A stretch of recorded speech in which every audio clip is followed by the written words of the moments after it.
All right, buddy. We are What's up, man? back. Yeah. Yeah, this is round two. Round number two. And things went so incredibly well in week one. As y'all can see, I've upgraded the studio. Me Uh, too. it's all about love, brother. Yeah. I know that I got a message from you that I was big timing you with my mic, so you had to order one over here. Yeah. Be nice. Yeah, I like. I felt like you were looking pretty professional and I was looking pretty scrubbly.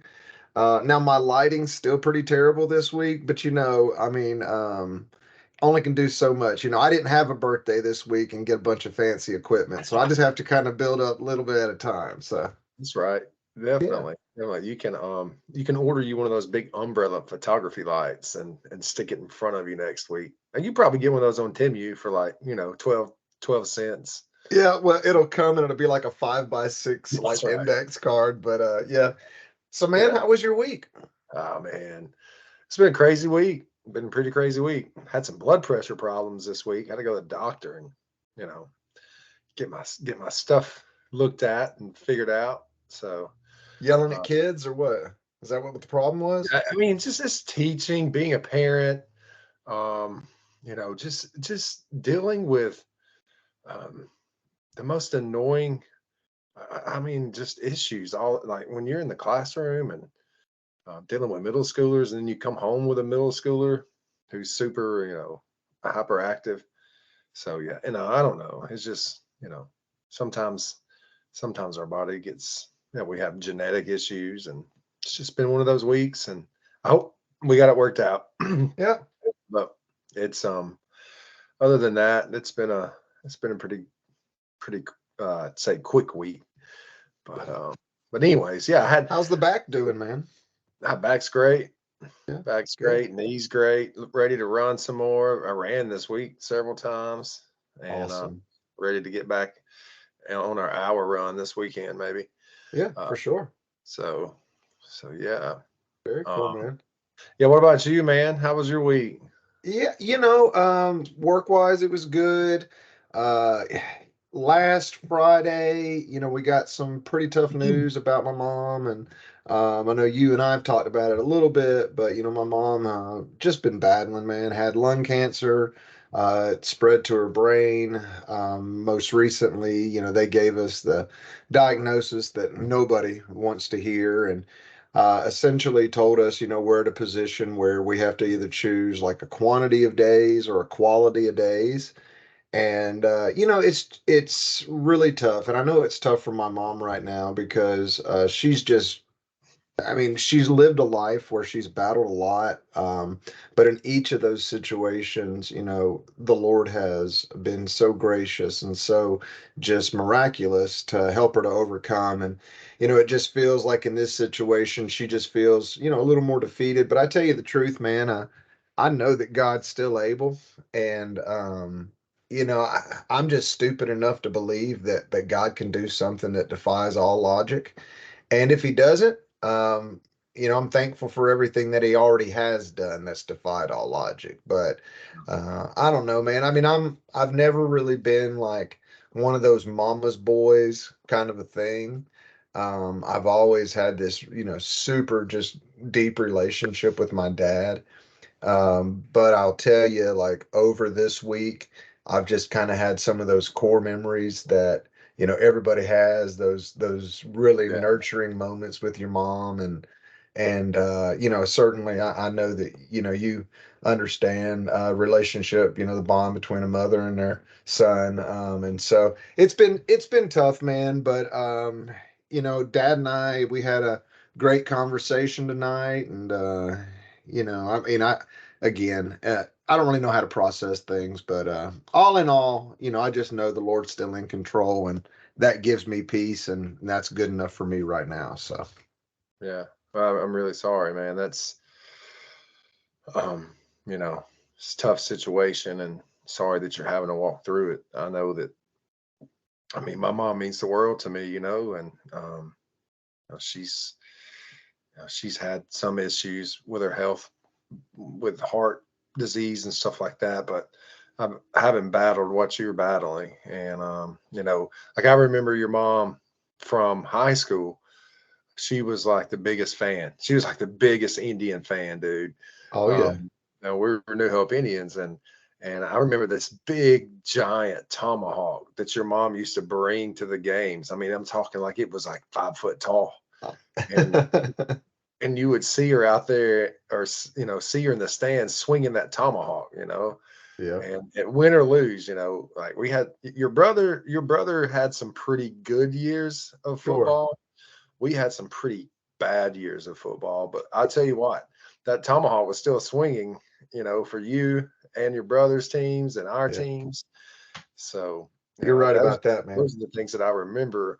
That she just being a huge fan of y'all, and I don't, probably she was probably more of an Indian for y'all than she was just an Indian, but I Sure. just remember those days. So Oh I yeah. know that this is tough, and if I were in your situation, I would feel, you know um kind of just hurt, and sometimes we feel confused in these situations, and it's tough. And you know all the listeners that I think we had we were up to like 70 views last week. I Oh, mean, that's those fantastic. guys, um those guys be praying for Jason and his mom, because um I mean, they need those quality days and those quantity days, everything.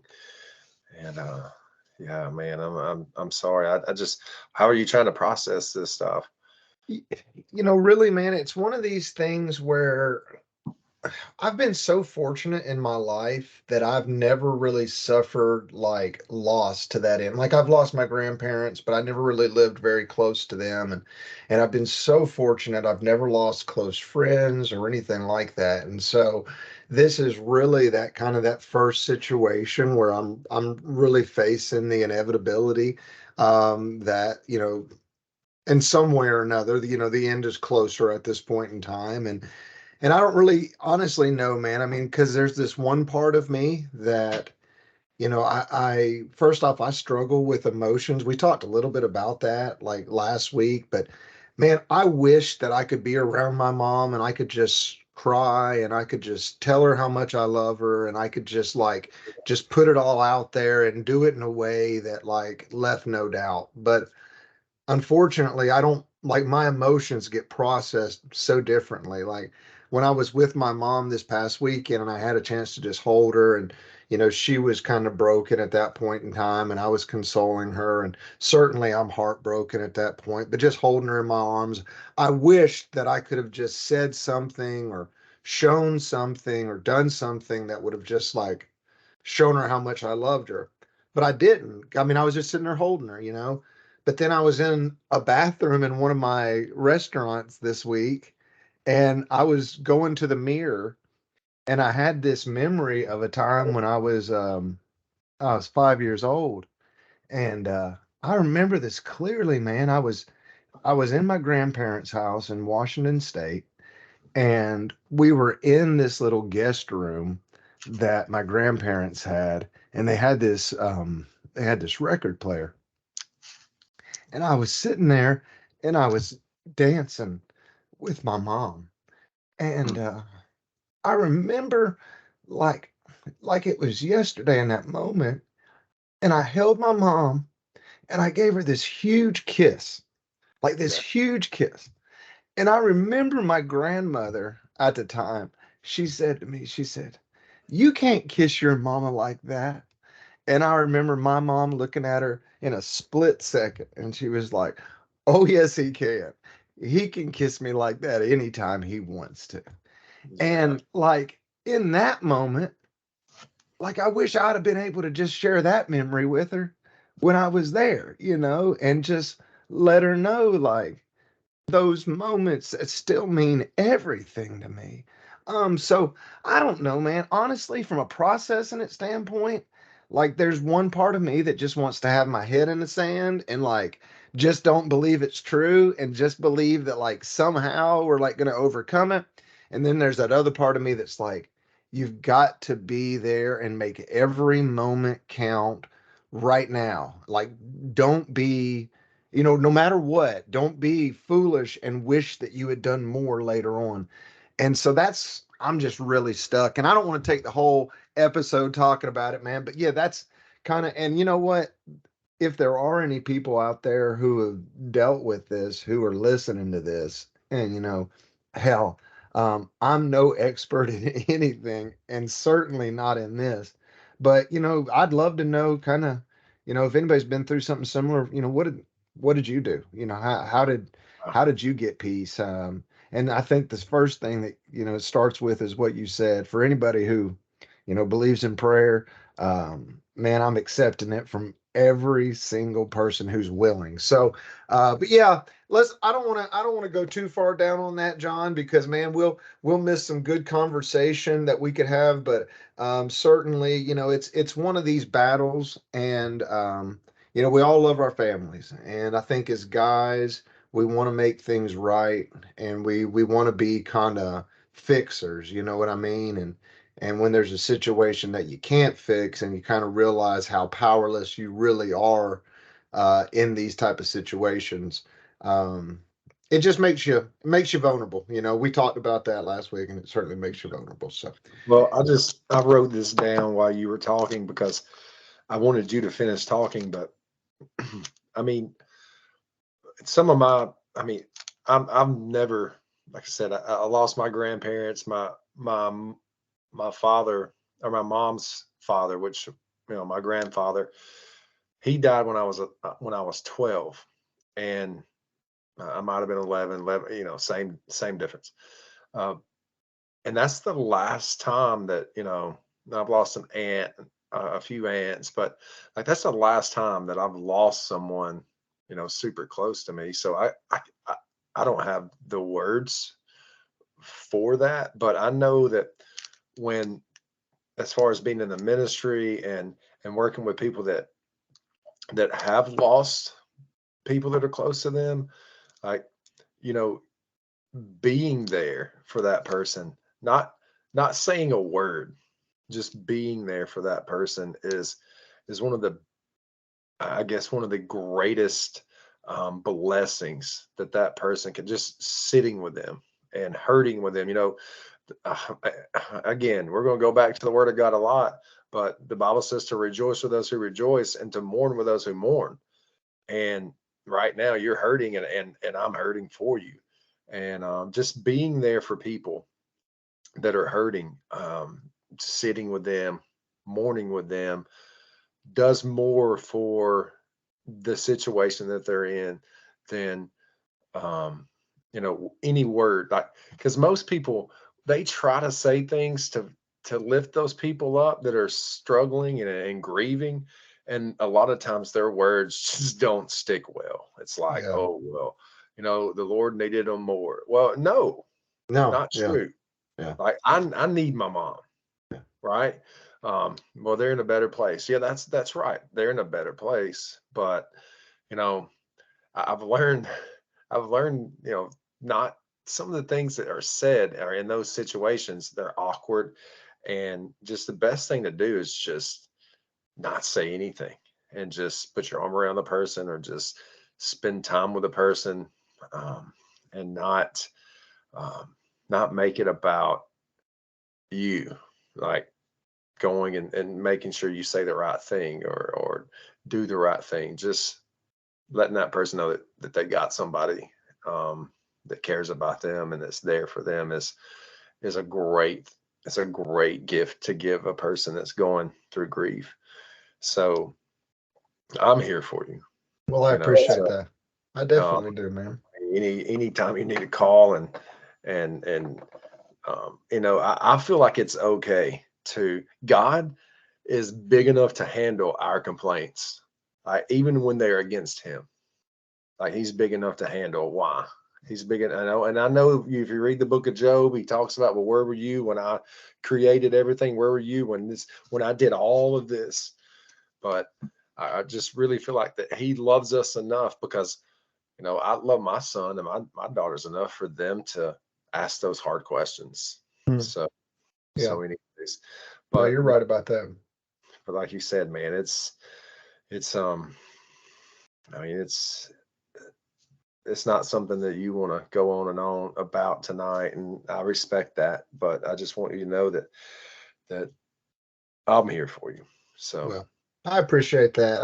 I really do. And I'll be real honest with you, you know, as these things go on, that's one of the things that we talked about this, and that's something that I really want to grow from in this type of you know, sharing with one another is I really want to get to the point that I can lean on others when I'm in a position of like being down. Because a lot of times what happens with me, and I know, you know, we're going to talk about some things, and then sometimes people think that, like, okay, we must be doing things right. And the reality is, I usually do things exactly wrong because usually what happens in a situation with me is the more I struggle, the more I retreat. And so, like, when things are going great for me, like going and doing a run with you and talking on the phone with you and all that kind of stuff, man, that's a piece of cake to me. But then right, when things are going really hard, and like I know that we're going to talk about these things and like somebody's going to try to help me out, unfortunately, I retreat from that. But then at the same end, I want to be the guy who, when somebody else is going through something, I want them to have confidence and come to me so I can help them through it. And so right, it's this real kind of this I mean, I don't know really what the word is, so I'll just say conundrum at this point. But you know, it's this thing where I know the right thing to do. I know what's healthy to do, but it's so not in my wiring to do the very thing. Actually, when I was even talking to my dad earlier, we were talking not about this subject at all, but we were just talking about kind of how he was raised. And he was talking about, you know, because of how he's raised, it's really hard for him to ever ask for help. No matter what the situation is, he never wants to ask for help. And it's kind of that way with me. And so that's something I want to grow from. And so, you know, I hope that and like you'll challenge me to have these conversations, right. you know, and it doesn't have to be on here, you know, wherever it might be. But you know, certainly. But anyway, all right. That's kind of gets you everybody caught up with me. John, I wanted to talk a little bit tonight, man, about because you know, I do want to talk about some type of a biblical principle, or maybe not even a biblical principle, maybe just something that we've kind of kicked around before. And a week or so ago, you and I were talking, and you sent me a text, and you were like, "What do you think about when you hear the terminology of a sin tornado?"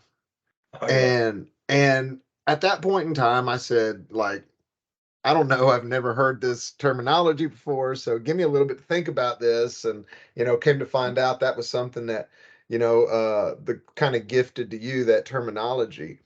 And so you know, really, when you kicked it to me and said, "What did I think about with that?" You know, my answer was that to me, a sin tornado would be something that, you know, there's some type of a siren, there's some type of a warning. It may pop up out of nowhere, but usually there's some indication it's coming. But even with that, the destruction that follows it really, you know, you can't do a lot about it. Like right. when it hits, there's a lot of, you know, shrapnel thrown in a lot of directions, a lot of collateral damage that happens, you know. And then you came back with some points. So if it's cool with you, man, let's just kind of talk through that today because I don't know that I'm currently in a sin tornado as much, but I see myself in a discipline or lack of discipline tornado right now, where you know I'm having some waning with my running, with my eating, with some of my other preparation, and it's things that like I know what's going to be the result if I don't key them back in. But I think we could also tie it to some of our spiritual walk. So kind of take us through what led to you having that kind of interaction or that kind of the epiphany, I should say, about this sin tornado, and kind of take us through just a little bit about that. And let's kind of talk it out today. Well, I would say it kind of stemmed from me just like building up stress and anger and frustration to the point to where like it may have been from work, it may have been from life in general, but um I, I live a kind of an ADHD life. Like sometimes in the mornings I can't find my keys, I can't find my wallet, I can't find my phone. It's like, where did I put my toothbrush? And I'm in a hurry to get to work, and then I wake up, and then my kids are fighting. Like they're fighting about, like, my daughters. Man, I mean, I love them to death, but they just want to go at each other, and just top one another, make fun of one another, and it's just that sibling rivalry thing.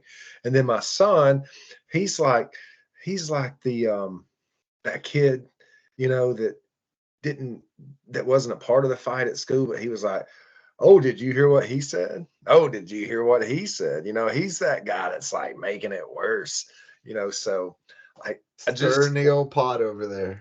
right, man, and I just get to the point to where it's like, a tornado is when hot air and cold air come together, and it just all of a sudden, it drops out of the sky, and you don't know where it's going to start, you don't know where it's going to end, and you don't know the damage that it's going to cause.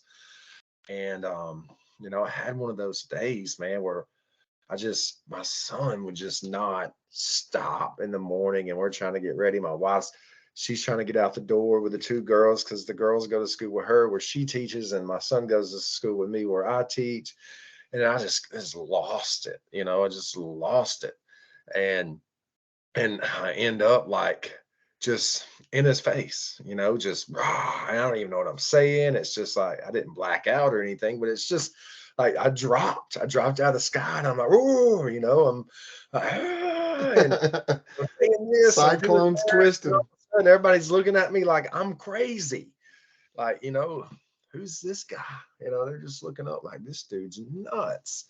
And it just, instead of me just being able to deal with all of these issues and be patient and chat with my kids, and um, try to say things in a peaceful tone, I just lose it, and then all of a sudden you look back behind you, and you scared the mess out of a 7-year-old, and you scared a 9-year-old, and then I start thinking about, well, the destruction that I left behind. um, what's the future there? Because well, I don't know how many years ago it was, but maybe 30 years ago, the tornado came through Hmm. Huntsville, and Yeah. went down Airport Road, and some of that stuff didn't get rebuilt. Some of that stuff did get rebuilt, and it's just like, what foundation did I leave from that moment of anger, that moment of frustration that I just let over, like, just blow up? Like, what what did I do to my daughters? Like, are they going to think it's okay for a male to yell, to get loud, to get, stupid?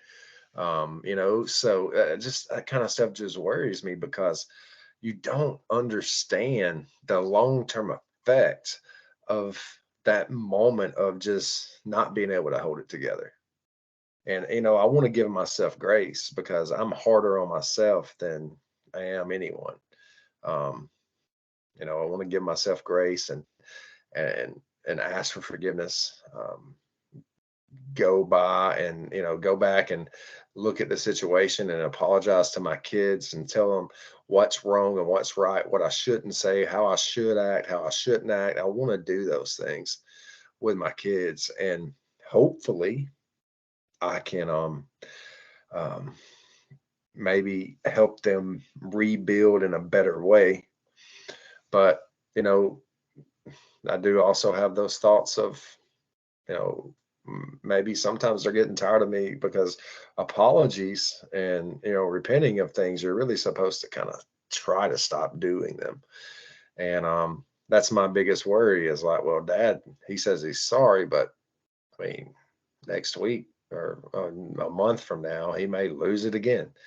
So just being able to, Do you think any of that though? I mean, like, because certainly I find myself in that same position, okay, where, I do these things that are I would like to say out of character, but I have enough of these occurrences that I can't really say that they're completely out of character. They're just Right. unpredictable moments. Yeah. And, you have that contrition and you are really, I mean, when I have those times with my kids, I literally am like, I'm so sorry. Like, and to your point, but Right. do you think any of that, is simply like how guys like you and me are wired? Like, and is there really and I'm not saying this as an excuse, but like for our kids, like our boys, I mean, what are we able to do as men so that they're not in this same position 15 years from now? Because they have seen us as loving fathers, as good husbands, but also as absolute jerks at times. And Right. so, I really, I don't know. I struggle with that side of it. Like because I saw this same thing with my dad. And my dad, I'll say it to anybody, my dad is a phenomenal man. But if you don't think Rich Deem lost his crap at times on me and my brother, and then did the same very apologetic thing, and I knew he was a good man, so Yeah. it wasn't hard to forgive him. But now I'm in that same situation doing the same thing to my kids. So what do we as dads or men? I mean, like realistically, what do we do to kind of stop that cycle? I think honestly, we have to focus on us, right? Because you can't really do nothing about it till you focus on the underlying issues. Anger is a secondary emotion. So, what is the underlying issue that created that anger? I don't do a good job of stopping and trying to find out or figure out why I'm angry. Because Mm. kids are going to be kids. You know, I do get frustrated when my kids are disrespectful or they just continue to disobey. They're going to be kids. Kids are going to be kids, but I have a hard time finding out, like stepping back and just trying to figure out why am I upset? Why am I angry? Um, my wife tells me this all the time. She's got a great counseling background, and she's just like, "Well, why are you mad? You got to figure out why you're mad, or you're just gonna continue to do it, continue to blow up. You don't find the root to the issue because there's a root of why I lose it in the morning. There's a root to why I you know hold grudges. There's an issue that's deeper within that I have to figure out and have to deal with, whether it's childhood trauma or um, whatever. I've got to be able to figure out that root issue, or you know, I mean, you can start working on the um, trying to change your behavior, but if you don't really know why that behavior is there, then really you're just kind of putting a band-aid on something that needs stitches, I would say. Like you're trying to say, well, I'm going to stop doing that without really fixing the underlying issue Yeah. that that created that's creating all this in the first place. Yeah, I So think I think that's a lot of good stuff there, man. I definitely agree with what you're talking about in terms of having the ability to self-analyze. yeah, And like me as a professional, like when I'm in the workplace, I can self-analyze and say, okay, if I deliver this message, here's how I perceive that they're going to receive this message.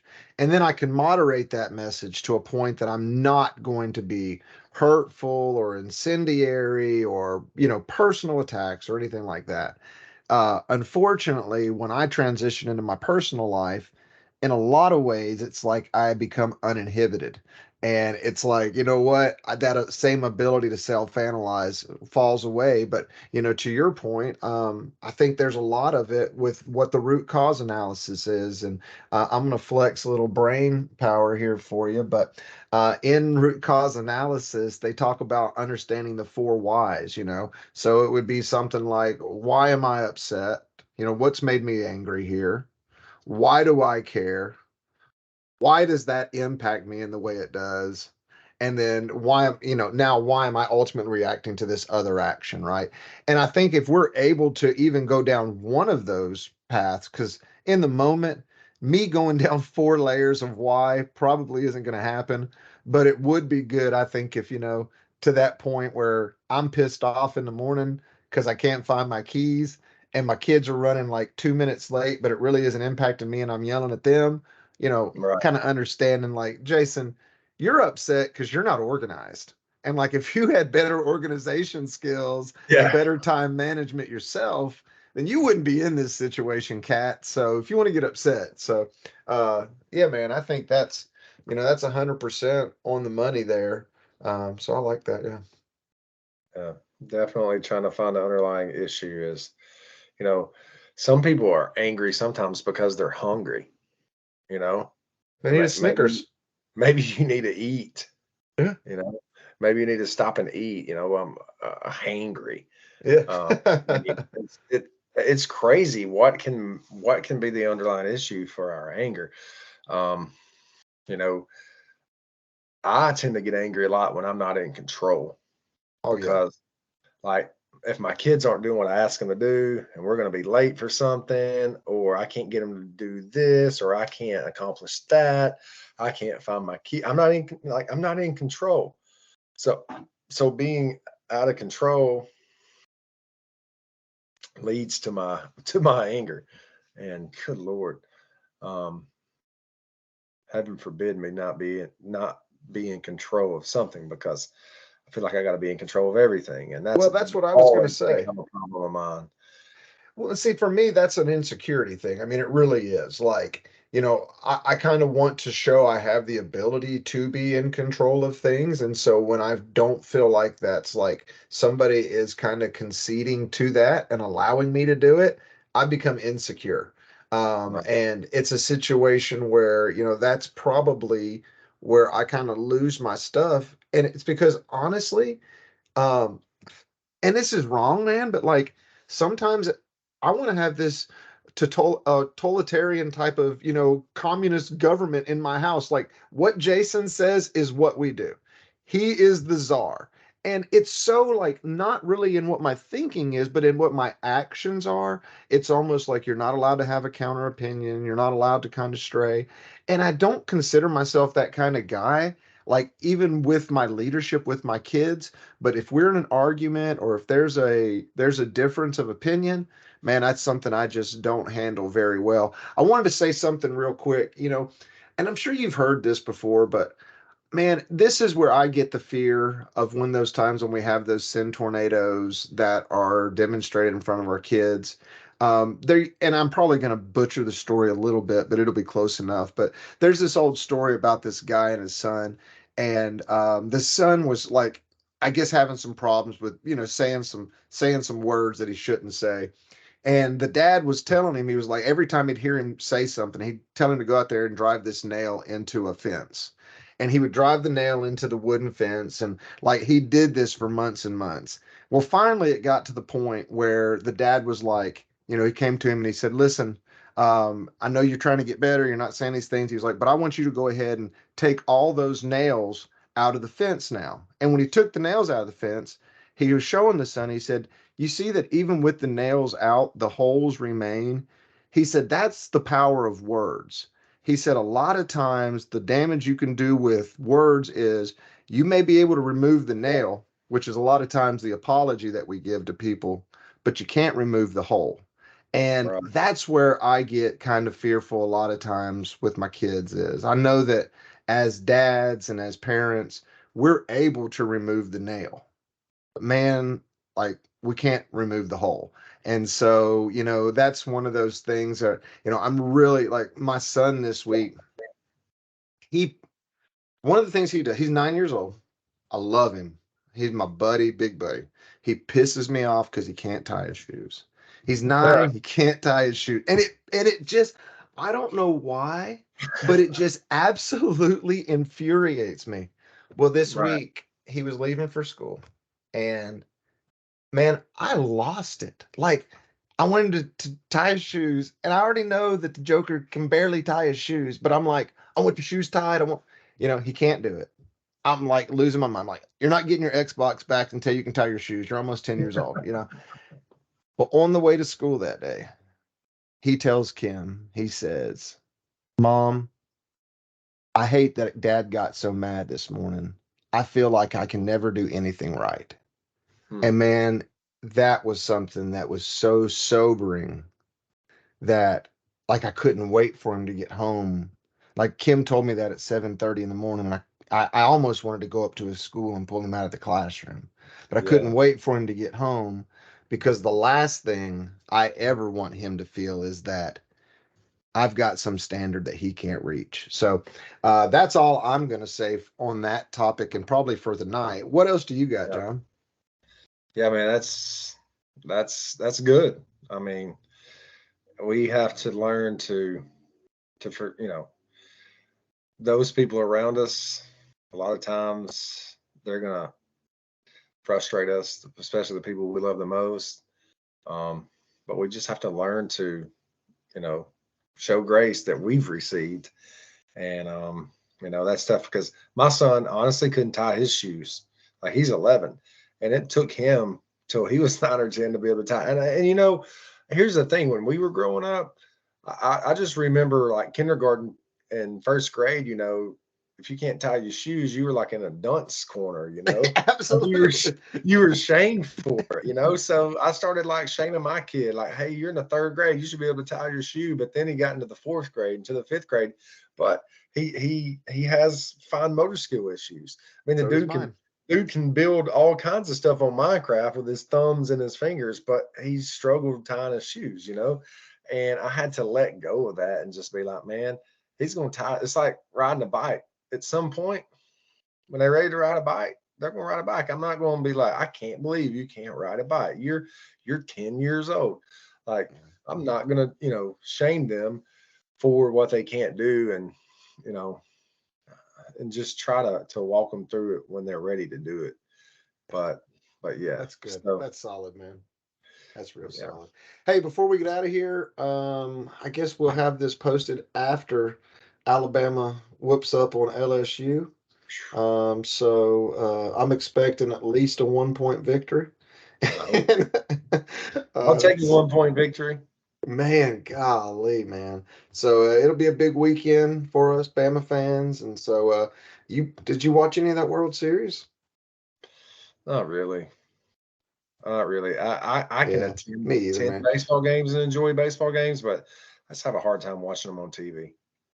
So I heard that this was the least watched World Series in the history of Major League Baseball. And so that does not, that's not surprising. But, well, man, listen, brother, I've enjoyed talking with you tonight. yeah, Certainly, we appreciate anybody who's getting the chance to watch this and appreciate your prayers on all fronts. Certainly as this thing grows, we want to help pray for you and any situations you've got. But we're going to share our lives up front. And so if you feel so compelled to pray for us, we certainly welcome that. So, John, yeah. any last words? And we're going to let you have the last word today. Nah, I'm good. I appreciate you sharing with me a little bit earlier on, and we'll be in prayer for your family through this time. I appreciate it, brother. All right, man. Well, we'll do it again next week. All right, dude. All See ya. right, brother.